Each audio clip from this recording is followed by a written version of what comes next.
Well, Kevin, what did you say to Todd when you invited him on this hunt? Because you've been out here hunting with us several times. So I told him the tough part was drawing the tag, and I said if we draw the tag, then the hunting is fairly easy.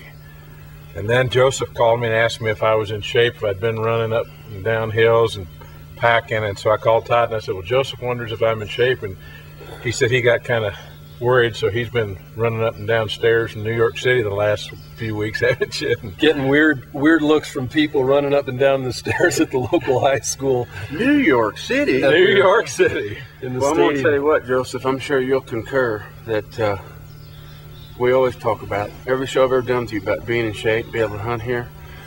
And we come flying up that hill, come over a couple mountains, get to this bull that was bugling when bugling was slow. And Todd stayed right there behind you. And we just topped out right there where the milk were. And to come up there, I was gassed following you with the camera.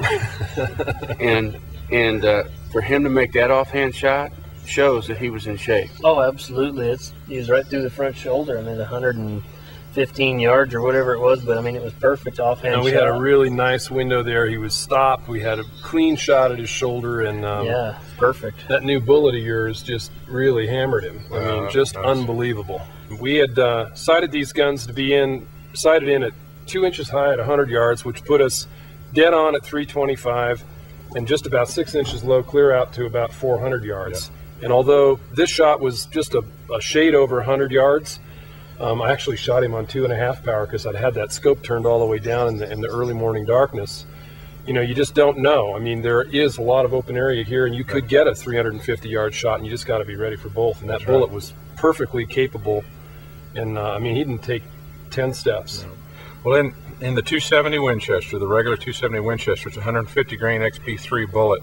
This is probably the first animal that's been shot with it. That's cool. And that's kind of a cool thing. We've shot a lot of things with the 30 caliber, but the 270 is just out there now. It is flat shooting, like you said, because it's running right at 2950 coming out of the barrel. So you've got a bullet that's traveling, but as we saw the damage that it did, it went into that left shoulder, broke the left shoulder, and went right out behind the right shoulder. Complete penetration. Took the lungs and everything right out with it. I mean, his heart and everything, I'm sure when we zip him open, it's just going to be pulp inside, which is just exactly what you want.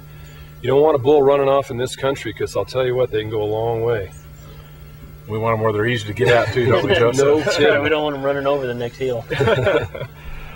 Well, it's you know, as Larry was saying, just to be in shape, but that shot is not easy. But you've shot a lot, you get prepared, and you got to get mentally prepared, don't you, to make it? Mentally, I think you really do. I mean, you've just got to be able to, when your guide says, get ready, my arm was already in through the sling, my thumb was here back on the safety, and when we came around, I had the gun up and ready to shoot, and as soon as you said shoot, I was on his shoulder, and the only thing I was worried about was the cow that was behind his back flank, but she was stopped and he was stopped, and I had a perfect shot right up the hill here. I mean, it was a clean shot. So you take what you can get, and this turned out perfect.